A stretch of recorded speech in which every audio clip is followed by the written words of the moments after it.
Alright, and welcome to the second episode of Horror 101 with Ryan Murphy. I produce music under the name Acid Heads, and I'm involved in a lot of other things. Artistic stuff, website design. Well, I run a website, not really into the design aspect as much as running it. A forum. I'm more of a writer, storyteller type of guy, but I do have an interest in horror. From an aspect of music and storytelling and psychology, I'm very interested in the horror genre on a creative level. Now, this video, this part of the series is about doubt. Now, the next one will be about the known, what you actually tell people. This one is about what you make them unsure of. Whereas the last video was about what they don't know. Doubt is one of the best and most potent sources of fear. Okay? You know, really, all three aspects are equally potent in their own ways. What that people don't know can scare them, what they do know can scare them, and what they doubt can scare them. What they think they might know but aren't sure about. See, just to give you an example on a personal level, I suffer from social anxiety, serious social anxieties, because, I'm an intelligent person, and the way my brain works, like if I were to approach an attractive woman and want to ask her out, you see, what my brain would do is start manufacturing all sorts of scenarios rapidly. And going through possibilities.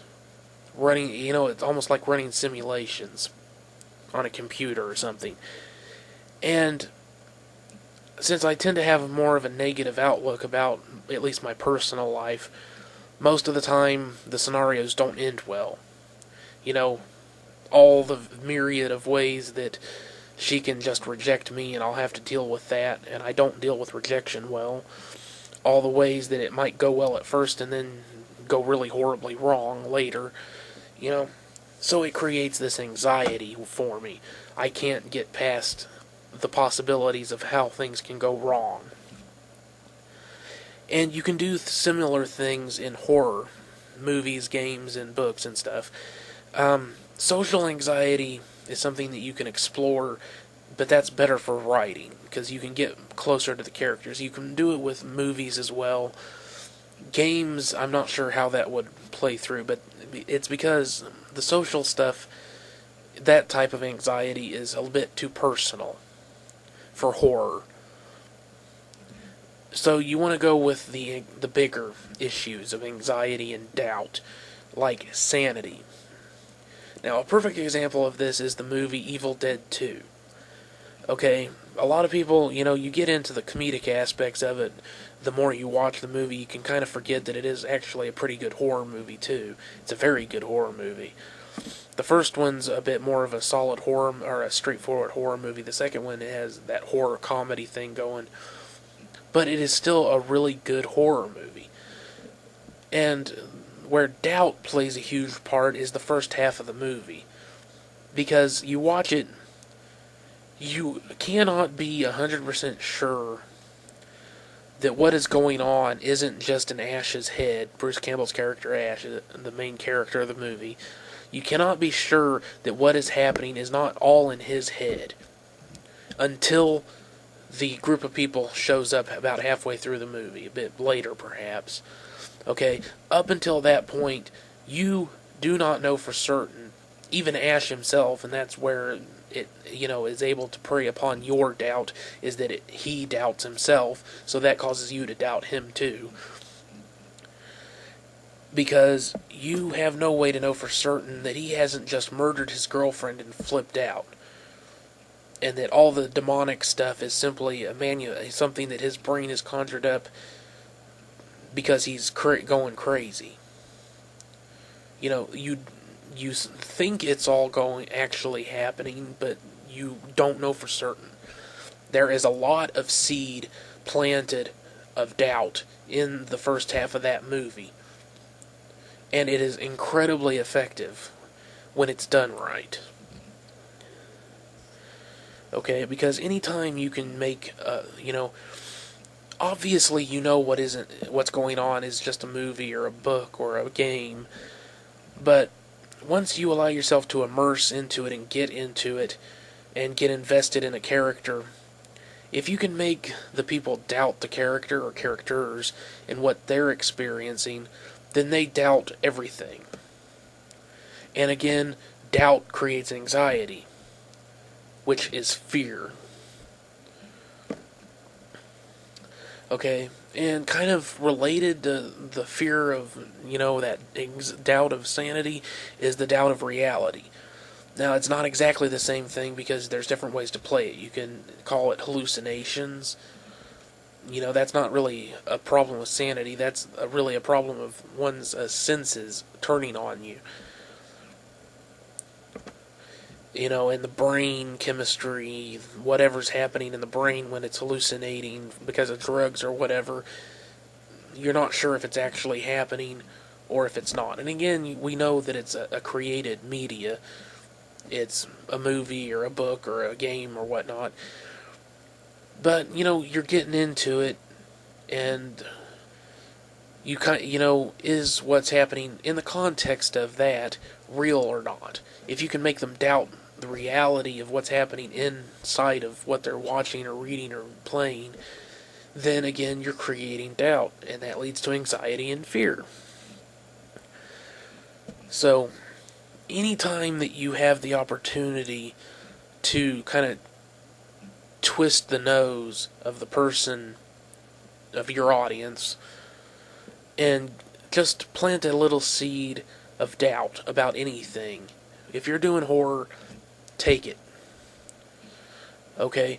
It's best when it's done subtly and regularly, not just constant and not real overt, usually. But again, anytime you can just plant those seeds of doubt, very effective. Okay. And of course, really the third thing that I thought of where doubt can really become potent is a scaring tool is escape or redemption. Coming out of at the end of this experience alive. Okay, you have to maintain hope because if you allow despair to set in, then it's not scary. It's just sad for the viewer.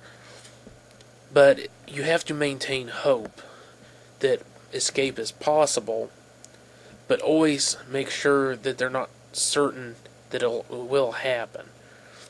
Okay?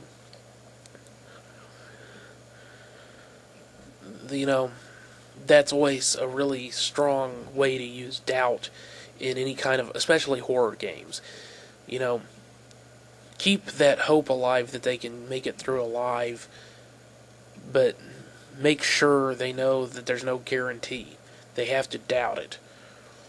Okay? Every time that they feel secure, you never let them feel secure in a horror game.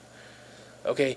That doesn't necessarily mean that anything is actually happening right then and there, but you just make sure that they don't feel safe. Okay, because if they start to feel safe and secure and like they have a handle on the situation, then you're losing the scare. It's perfectly fine if you want to do kind of a creepy or even a creepy action adventure game with some scares through it. That's fine. But if you're wanting to do horror, then you need to always make sure that they know they can be wiped out and lose and die at any time. Okay, and it could be over. So I think that wraps up doubt pretty well. It's a pretty it can be complicated, it can be difficult to do it properly, but when you can, it is one of those things that when doubt is done really well in horror, it is always going to be a great way to freak out your audience and keep them guessing. Just try and make them doubt things. Great way to do horror. Okay, So, that ends the video. Let me go ahead and do my YouTube stuff right quick. Please give me that upvote. That's always appreciated. Leave any questions or comments you might have, and if any additional topics about horror you'd like me to cover, I'll do my best. I do have a series of 13 planned leading up to Halloween that I'm going to do.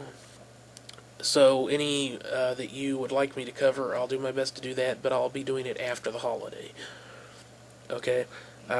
Negative stuff, I prefer you keep negative stuff to yourself, because this is supposed to be about a learning experience here, and for people who are interested in horror. So, and I don't want flame wars and negativity down in the comments if it can be helped. So try and keep that to yourself. And as always, my warning for trolls: if you try and troll me, I'm not an easy mark. My social anxiety is only deals with people face to face. If you try and fuck with me, I will fuck with you even harder right back. So try me at your own risk. Okay. Go ahead and subscribe so you know when I upload new videos. I do a variety of different things, so watch the ones that interest you and ignore the ones that don't, of course. One last time, thank you very much for watching. I'll see you on the next one. Bye-bye.